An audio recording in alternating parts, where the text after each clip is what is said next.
প্রত্যেকটা সিজনেই কিছু না কিছু রেসিপি থাকে যেগুলো সেই সিজনের জন্য স্পেশাল। যেমন শীতকালে হাঁসের মাংস। জি প্রিয় দর্শক, আসসালামু আলাইকুম। যেহেতু শীতকাল, আজকে করে দেখাবো হাঁসের মাংসের রেসিপি।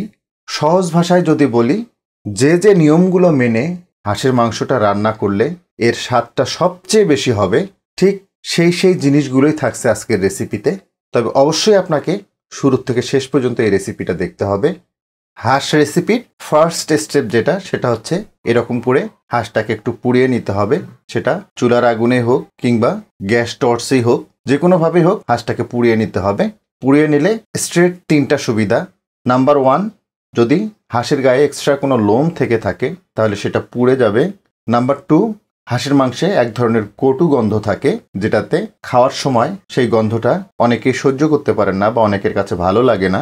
আর নাম্বার 3 হচ্ছে, যখন এরকম করে হাঁসটাকে এভাবে পুড়িয়ে নেবেন, তখন এই মাংসটা রান্না করার পরে খুব সুন্দর একটা মাংসে ফ্লেভার আসবে। দ্যাট মিন্স মাংস রান্নার স্বাদটাই আমূল চেঞ্জ হয়ে যাবে। যারা এভাবে হাঁস পুড়িয়ে নেন তারা জানেন যেটা আসলে কতটা স্বাদের হয়। তো যাই হোক, আমি প্রথম ধাপটা দেখিয়ে দিলাম, বাকি ধাপগুলো আমরা রান্নায় দেখাবো। তবে অবশ্যই রেসিপিটা আপনাকে শুরু থেকে শেষ পর্যন্ত দেখতে হবে। আচ্ছা, আর একটা বিষয় বলতে ভুলে গেছি, সেটা হচ্ছে হাঁস পুড়িয়ে নেওয়ার পরে এটা কাটার আগেই ভালোভাবে ধুয়ে নিতে হবে। কেননা এটা যখন আপনি কেটে নেবেন তখন কিন্তু এই যে পুরো অংশগুলো, এই কালোগুলো মাংসে লেগে যাবে, দেখতে খারাপ লাগবে। এজন্য মাংস কেটে নেওয়ার আগে হাঁসটাকে ভালোভাবে ধুয়ে নেবেন, দেন এটা কেটে নেবেন, তাহলে মাংসটা খুব সুন্দর থাকবে। হাঁসের মাংসটাকে ধুয়ে নেওয়ার পরে চলে আসলাম রান্নায়। চুলায় একটা পাতিল বসিয়েছি, দিয়ে দিব রান্নার তেল।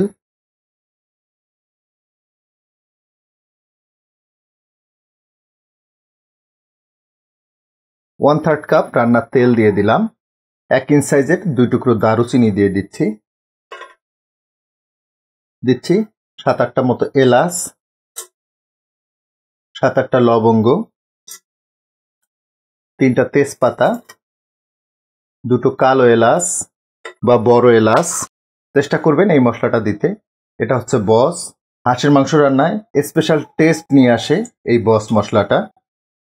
সব মশলাগুলোকে হালকা করে একটু ভেজে নিব। মশলাগুলোকে হালকা করে একটু ভেজে নিলাম। 2 কাপ মতো পেঁয়াজ কুচানো দিচ্ছি।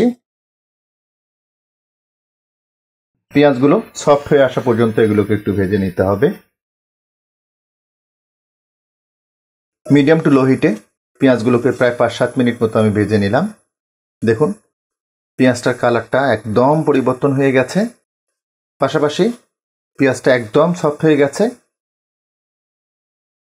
এখন এখানে দিয়ে দিচ্ছি আদা বাটা। 2 টেবিল চামচ আদা বাটা দিয়ে দিলাম। দিচ্ছি রসুন বাটা। রসুন বাটাটা 1.5 টেবিল চামচ মতো দিয়ে দিলাম। আদা ও রসুনটাকে ততক্ষণ ভেজে নিতে হবে যতক্ষণ না আদা এবং রসুনটা থেকে কাঁচা গন্ধটা চলে না যায়। আদা ও রসুনটাকে 3-4 মিনিট মতো একটু ভেজে নিলাম। প্রায় 2 চা চামচ মতো জিরার গুঁড়া দিয়ে দিচ্ছি। 2 চা চামচ মতো ধনিয়া গুঁড়া। দিচ্ছি হলুদের গুঁড়া। প্রায় 1 টেবিল চামচ মতো হলুদের গুঁড়া দিয়ে দিলাম। দিচ্ছি শুকনা মরিচের গুঁড়া। প্রায় 2 টেবিল চামচ মতো দিলাম। তবে ঝালটা অবশ্যই আপনারা আপনাদের রুচি মতো কমিয়ে বাড়িয়ে নেবেন। দিচ্ছি 1 চা চামচ মতো কালো গোলমরিচের গুঁড়া। হাঁসের মাংস রান্নায় এই গোলমরিচের গুঁড়াটা অবশ্যই দেবেন।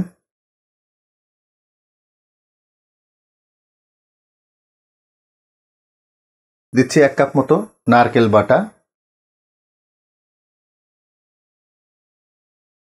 নারকেল বাটাটাকে একদম মিহি পেস্ট করে দেবেন। সামান্য একটু পানি দিয়ে দিব, জাস্ট 1 কাপ মতো দিয়ে দিলাম। মশলাটাকে খুব সুন্দরভাবে ভুনে নিতে হবে।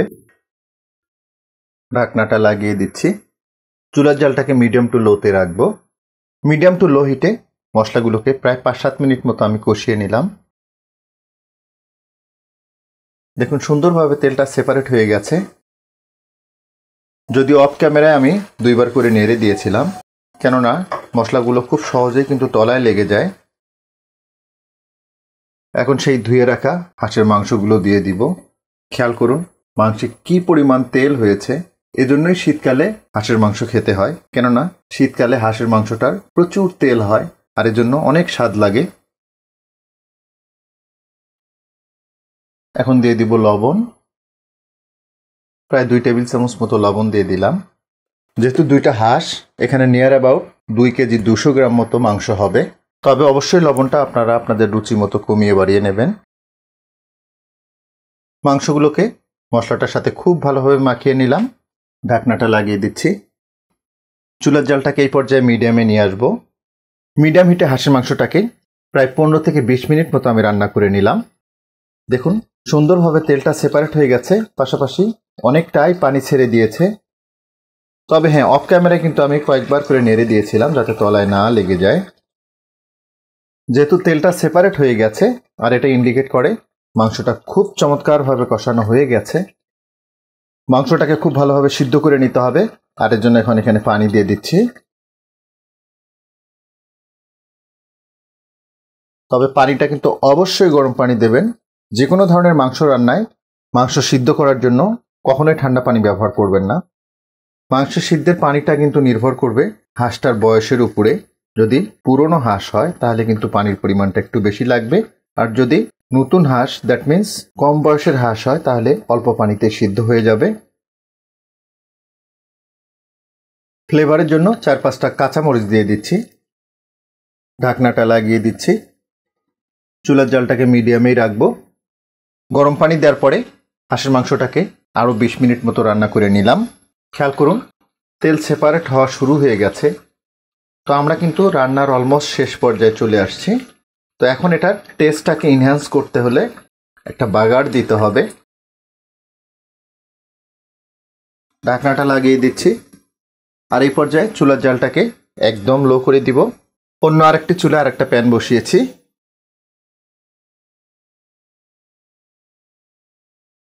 2 টেবিল চামচ মতো রান্নার তেল দিয়ে দিলাম।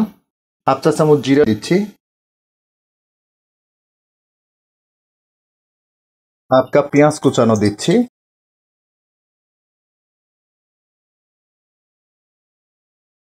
বাগারটা রেডি হয়ে গেছে।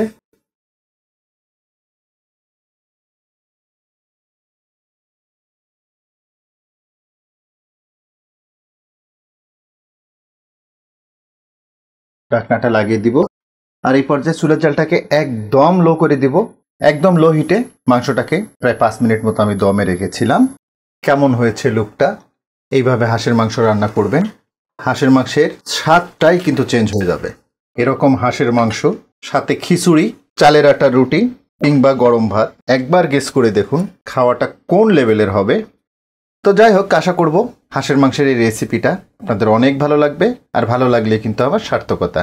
তো আজকে পর্যন্তই। আল্লাহ হাফেজ।